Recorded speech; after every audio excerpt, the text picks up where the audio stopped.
a hard day at the office? Backache from bending over a hot stove all day? Want to get away from it all? We offer you Escape.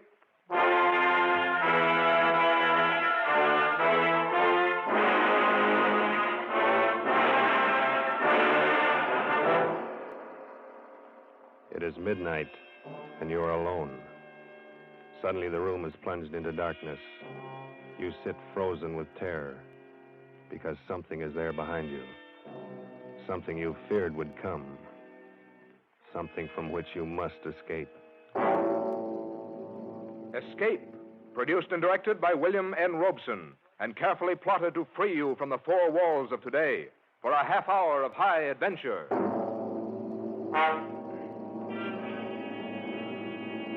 Tonight, we escape to London and a world made strange and terrifying by the workings of an ancient barbaric curse, as Montague R. James tells it in his weird story, Casting the Runes.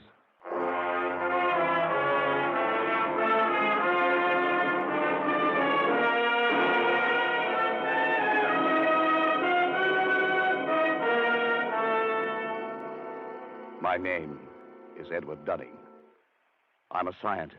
I'm used to dealing with facts, not fairy tales. I'm regarded as Britain's leading authority on medieval life. And as such, I've studied much of the ancient fears and barbaric superstitions of those times. I should have been the first to scoff at any suggestion that the ancient powers of evil, the black magic of Teutonic days, could be believed and practiced in the 20th century. A few weeks ago, I should have laughed had you told me that a curse, a hex, could kill a man. Today, I cannot laugh. It has happened to a man I know of. And now, it's happening to me. My first presentiment of danger came on that day a few weeks ago when I dropped in to see Alfred Smythe, Secretary of the National Science Association, and found him in a state of irritation. Blast it all, Dunning. I almost wish you hadn't been so brutally honest in your report on that Carswell paper. Why? What's the trouble? Oh, he's such a frightful fellow. He's raising a terrible row. You mean Carswell himself? Yes, it's bad enough a vicious charlatan like that calling himself a scientist. But now he's taking all his vindictiveness out on me. Sorry, old chap. It's really me he'd like to get at. As a matter of fact, that's just what his last letter was about. He wants to know what supposed authority wrote the report rejecting his paper. You didn't give him my name. Heavens, no. As a matter of fact, Dunning, I haven't and I won't, and for a very special reason. Call it silly, call it crazy, call it what you will. I have an uncanny feeling about that man Carswell. Why? Do you know anything about him? Nothing. I've never seen him. I only know that he wrote a paper called The Truth of Alchemy. It was hopeless. Precisely. And why was it hopeless? Well, besides being abominably written, it was supposed to prove that alchemy, black magic, and such rot actually exists. I think the man really believes it. Undoubtedly he does, and that's what I mean. He lives in an isolated old house in Warwickshire. He's rarely seen elsewhere, and in his whole career he's written only two things. This paper and a history of witchcraft published 10 years ago. Yes, of course. I remember now. So that's the man. Yes, and that book was even worse than this paper. The man has a warped mind. I'm sure he's tried every unhealthy experiment in alchemy, witchcraft, and black magic. There's no telling to what lengths of vindictiveness a man like that might go. Well, it does sound a bit queer, but... Not queer, Dunning. Evil. Oh, come. Man has a right to believe what he likes. He has a right to be angry with me. Here I've glibly scoffed at the man's life's work. Well, perhaps I'm being overly suspicious and imaginative, but I think there's more than anger involved here, Edward. This may sound fantastic to you, but, well, John Harrington wrote the report condemning that witchcraft book of Carswell's 10 years ago. 3 months later, Harrington was dead. But, Alfred, what's the connection? Harrington died under very peculiar circumstances. He was walking home alone late one night, and suddenly he screamed, broke into a run, lost his hat and stick, and climbed up a tree. A dead branch gave way. He fell and broke his neck. No one's ever been able to explain why it happened. Come now, Alfred. Surely you're not suggesting... I don't know what I'm suggesting. I only know that after he reviewed Carswell's book, John Harrington didn't have a moment's peace. Now, you've written an unfavorable review of this paper. If I were you, I should keep that fact well hidden. Oh, Alfred. Well, that's ridiculous. Why?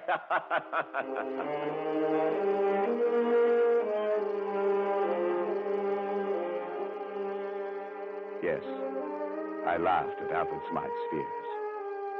How could I have known then that I was to feel the same terror, the same agonized fear which gripped the heart of John Harrington as he crouched, panting, on the branch of a tree, with another moment or two of life, while beneath him the thing came closer and closer. I'd almost forgotten the incident when, a few nights later, I was riding home on a late train. I was half drowsing in my seat, barely keeping awake by looking idly at the car card advertisements. The man directly opposite me must have been doing the same, because suddenly I heard him say, "Here now, what can that one be advertising?" I followed his eyes to the window beside my head. What I saw brought me bolt upright in my seat. In memory of John Harrington, died September 18th, 1937, by falling from a tree. 3 months were allowed. Blimey, what do you say that means, sir? Well, I don't know. But I did know. Smythe had been right. The affair with Carswell was not over, but only begun. I asked the conductor about the card, but he was as puzzled as I was. He had never seen it before. The card must have been put there expressly for me. That meant that Carswell knew it was I who had reviewed his paper. How had he found out? I got the answer the next day. I was in the select manuscript department of the British Museum, doing some research in the quiet, almost deserted room. I'd been working steadily for an hour, oblivious to my surroundings, when suddenly, just at my shoulder, I heard a voice. Edward Dunning, you are allowed 3 months. I swung around in my seat. There was no one within 20 feet of me. I sat for a moment, shaken, and then I stooped to pick up the papers I had brushed to the floor. I straightened up to find a stout, elderly gentleman standing in front of me. Excuse me, sir. Yes? May I give you this paper? I think it should be yours. Oh, yes, so it is. I thought I had them all. This one seemed to have slid across the floor. Thank you very much. Not at all, sir. Good afternoon. He walked slowly away and out of the door. A kindly, stout old gentleman. But there was something about him that made me feel strange. I went over to the attendant. Yes, Mr. Dunning? Did you notice that gentleman I was just speaking to? Oh, yes, of course. Can you tell me his name? Why, that's Mr. Carswell. As a matter of fact, he was asking about you only the other day. Asking about me? Well, he asked who were the great authorities on medieval science. Of course, I told him you were the only one in the country. Oh, I see. Would you like to meet him, Mr. Dunning? I'll see if I can... No. No, thank you.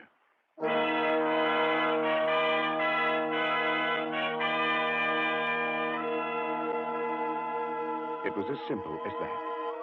Now Carswell knew. What would be his next move? What was I to expect? I reached home at dusk, and trouble stood on my doorstep in the long face and stooped form of my family doctor. I've had to upset your household arrangements, I'm sorry to say, Dunning. I've had to send both your servants to hospital. But what happened? Something like ptomaine poisoning, I should think. It's nothing serious. Well, what could have caused it? Well, that's the rather odd thing. They tell me they bought some shellfish from a hawker and had it for lunch. I've made inquiries, but I can't find that a hawker called at any other house on this street.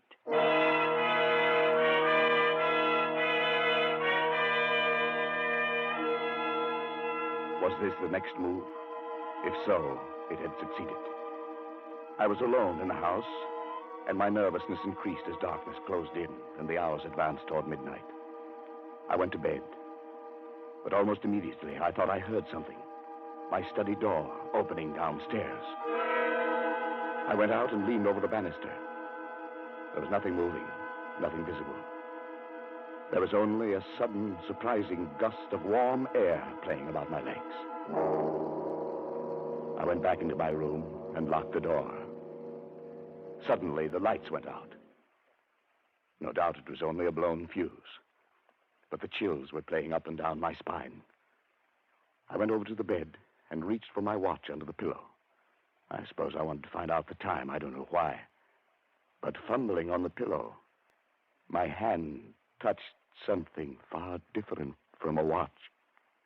It was like a mouth with sharp teeth and hair around it, not human at all. I fled from my bedroom and spent a long and miserable night locked in a spare room, my ear to the door. But nothing came.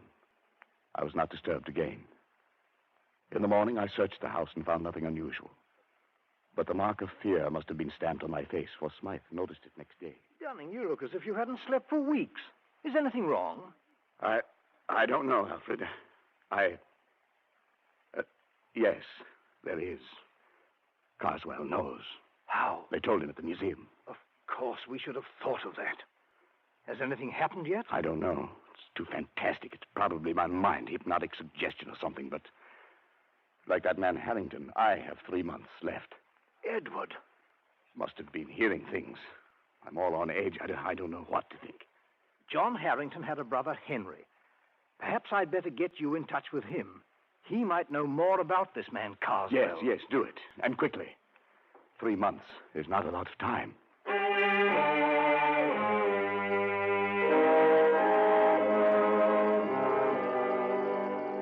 It was arranged. That night, I found myself walking down the dark street that led from the railway station to the Harrington home. It must have been along this same street that John Harrington had walked that last night. Where he had broke and run, it must have been one of these trees bordering the lonely road in which he had spent his last horrible moments. The way was dark, and there was no living soul in sight. And suddenly, complete terror gripped me. Somehow I knew that I was being followed. At first I only felt it, and then I heard it. I walked steadily on for a moment, my stomach like ice. It was getting louder, coming closer. Unconsciously, my step quickened. I could barely control myself. I wanted to scream and run. The thing came closer, closer.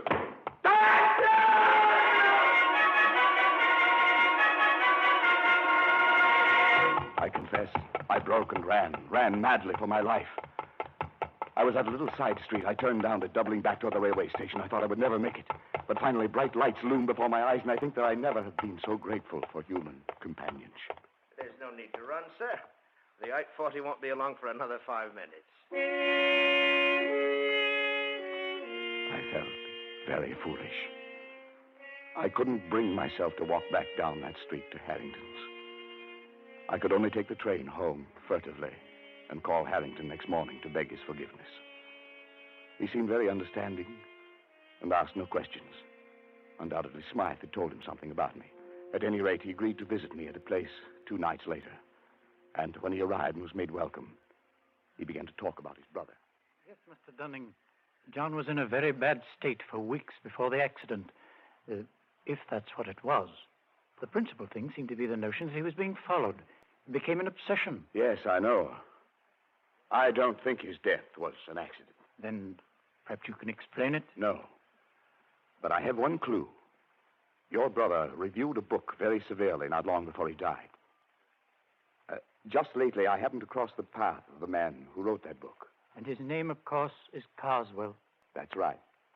Well, as far as I'm concerned, that does it. Before he died, John was beginning to feel, much against his will, that Carswell was at the bottom of his trouble. Why? Well, it doesn't make sense. None of this does. But tell me. My brother liked music. He went to all the concerts in town, and he made a hobby of collecting the programs. One night, about 3 months before his death, he brought one home and showed it to me. I nearly missed this one, he said.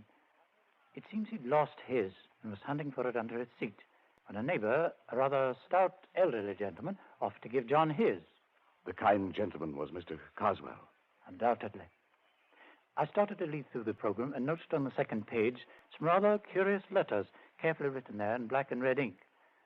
Neither of us could make much of it, except that the letters seemed to be runic. Runes. Runes, of course. For John thought it might be important, and debated whether he shouldn't try to return the program to the stout gentleman. But just then the door blew open, and a gust of air, of strangely warm air, blew into the room. In a flash, it took the program and blew it straight into the fire. Yes, your brother was right. He should have returned it. There was nothing to be done then. No, perhaps not. But do you know what runic letters mean? Well, they're old pre-Druid script, I believe. The kind of writing the barbaric tribes used long before the Romans invaded Britain. Yes, that's right. Casting the runes, they used to call it in the old days. Casting the runes. What do you mean? Well, it was a curse, a hex. In primitive England, people thought by casting the runes, that is, handing a person a piece of paper with certain runic letters on it, that you could put that person out of the way, destroy him. It's an old superstition. And the only way to lift the curse was to return the paper to the one who gave it to you. To give it back without his knowing it. I don't believe that kind of nonsense. Neither do I. Then what was it that killed John? I don't know. Perhaps his fear of the runes, perhaps brooding about it, becoming neurotic, thinking he saw things and heard things and touched things that weren't there. Perhaps his own mind drove him to death. And what's the difference once you're dead? No difference at all. Casting the runes. Oh, it's rubbish. Yes, of course, but... Good heavens. What is it? I just remembered that day at the British Museum. He cast the runes on me.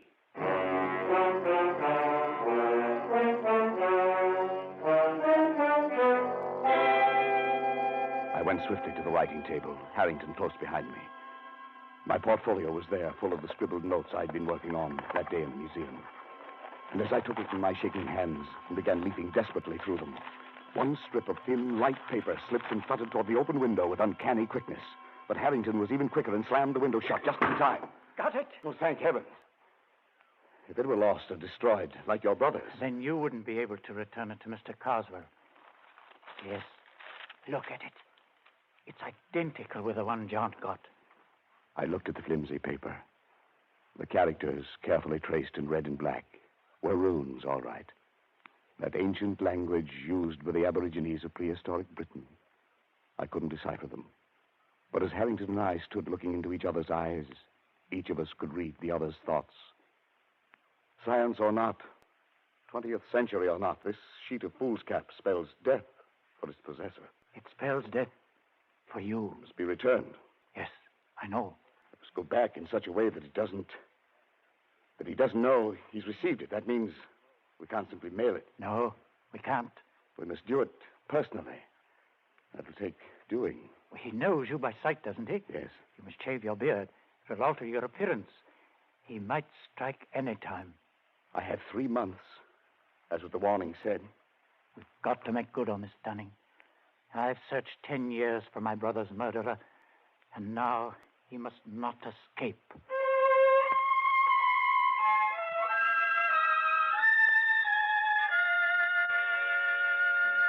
I dare not go near Carswell, so Harrington volunteered to keep a watch on him, to let me know when our chance came to return the runes, if it was ever to come. It was only a night or two after Harrington was there that I arrived home and found a calendar had come in the mail. When I examined it, I found everything after November 19th had been torn out. The next night, I had another envelope of the mail. This time it was a woodcut, an illustration torn out of a book, showing a dark, moonlit road and a man walking on it. And right behind him came a huge, dark shape, some awful demon creature. Under it were written some lines from the Ancient Mariner. And as I sat alone and read them aloud, I felt that now familiar gust of warm air playing about my legs. The man walks on and turns no more his head, because he knows a frightful fiend doth close behind him tread.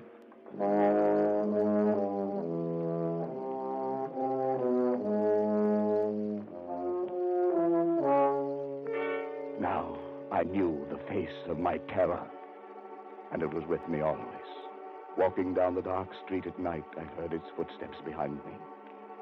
In my lonely house at midnight, it roamed the halls. Like the ancient mariner and John Harrington, I never turned to look. I couldn't. My nerves were going, and I could do nothing but wait. The days, the weeks slipped by, and still Harrington had no plan. I checked off the days on the calendar Carswell had sent. Now there were 8 days remaining, then 6, then 3, 2, 1. It was the evening of the 18th. My last day on Earth was to begin at midnight. I was sitting alone in my living room, bathed in perspiration, fighting to keep my nerves in check. Suddenly, I felt that warm gust of air. I listened. There were soft footsteps. A shadow seemed to cross the hall door. And then the footsteps blended into a loud banging. No, not yet. I've still got 1 day more. Not yet. No. Dunning, it's me. Oh, thank heaven. Harry. What's the matter, man? What is it? It was you knocking on the door. Your footsteps. Yes, of course. Oh, thank heaven. I thought Look, man, you've got to pull yourself together. It's tonight we have our chance. What chance? Carswell leaves Victoria Station by boat train tonight at 10. I'll get on with him there. You take the car I brought and drive to Croydon. Get on the train there. And be sure to bring the paper. Yes, I have it. You've shaved already. Good. Everything depends on his not recognizing you. It's Harrington. Suppose he changes his mind. Suppose he doesn't take that trip. My time runs out tomorrow. He'll be there, and you'll do it. You'll do it well. You've got to.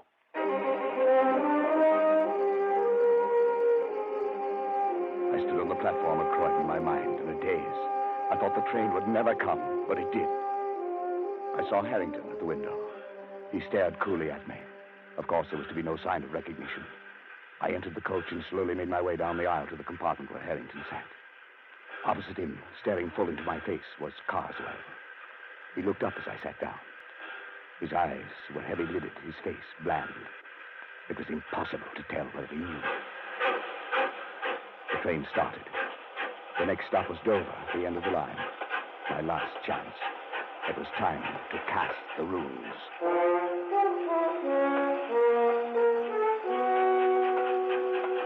It was a strange ride.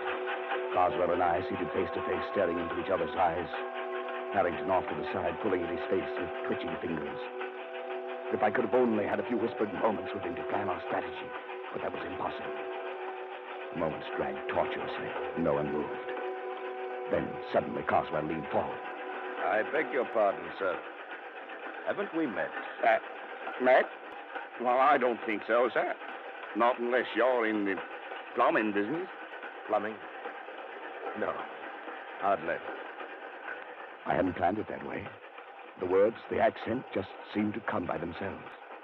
And Carswell sat back, an enigmatic expression on his face. I wished desperately to know what he was thinking. Then suddenly he got up and went out into the corridor. Was this my chance? I was about to slip over to his bags to see if there were ways to secrete the rooms within them, when I caught Harrington's eye and read a warning in them. Carswell from the corridor was watching, waiting to see if we recognized each other. I muttered a prayer of thanks I hadn't moved. Carswell came back and took his seat. As he did so, wild, exultant hope surged up in my throat, for something slipped off his seat and dropped noiselessly to the floor. It was his ticket case, and he didn't see it. It was a small cardboard ticket case with a pocket on the cover. If I could just get to it and slip that tiny piece of paper into that pocket. For 15 agonizing minutes, I sat there and stared at it. If only Carswell would go out. But he sat stolidly staring straight ahead. We were coming into the outskirts of Dover, the train slowing down. Suddenly, Harrington stood up, reached up to the rack above Carswell to get his coat and bag. I stared at him blankly for a moment, surprised by his sudden clumsiness. And then I realized what he was up to. The bag, the coat, a briefcase, all came tumbling down upon Carswell. What the devil? Oh, I say, I'm sorry. I'm terribly sorry. Clumsy fool, you might have injured me. What were you trying to do? Well, It was my only chance. Carswell stood facing Harrington. I reached down, got the ticket case, and with trembling fingers slid the paper into the pocket. He turned sharply to me, and I extended the case toward him. Excuse me, sir. Is this yours? Yes, it's my ticket case. Where'd you find it? Here on the floor. Must have dropped off when... Yes. I'm much obliged to you, sir. Not at all. Not at all. He looked at me fiercely, his rage at Harrington still twisting his face into a devil's mask. Then he glanced briefly into the ticket case and put it into his pocket.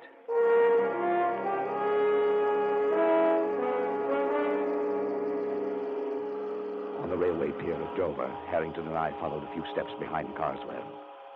I felt like I might faint. Carswell went straight to the gangway of the boat, and there the purser stopped him. Sir, does your friend have a ticket? My friend? What the devil do you mean? I'm traveling alone. Well, that's funny. I could have sworn there was another gentleman right there beside you, walking just at your elbow. Well, there isn't. And I suggest you see an oculist. Oh, I didn't see. I just felt. Sorry, sir. It must have been your rugs. My mistake. Come on, Dunning. Our job's done.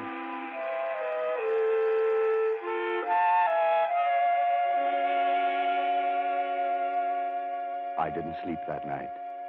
I lay awake and listened.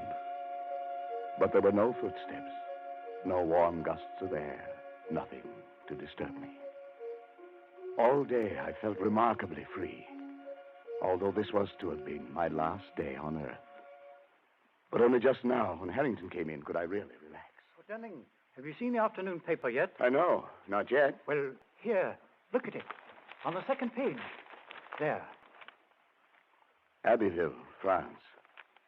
An English traveler examining the front of St. Wolfram's Cathedral today was struck on the head and killed instantly by a stone falling from the scaffolding. A note of mystery was added by the fact that although the cathedral was undergoing repairs, no workman was on the scaffolding at the time of the accident. The traveler was identified by papers found on him as a Mr. Carswell of Warwickshire. Of course, it could have been an accident. Yes. Yes, it could have been.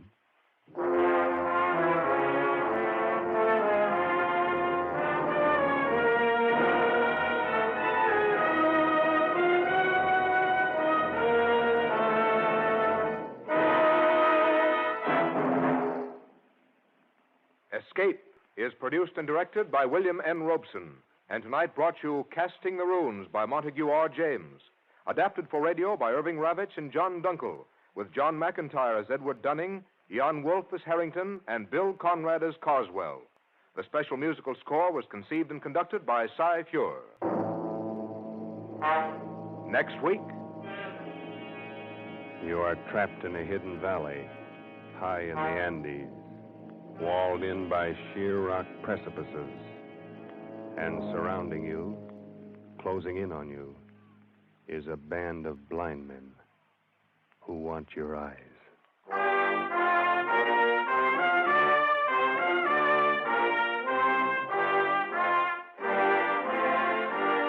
Next week, we escape with H.G. Wells' gripping story, The Country of the Blind. Good night, then, until this same time next week when we again offer you Escape. This is CBS, the Columbia Broadcasting System.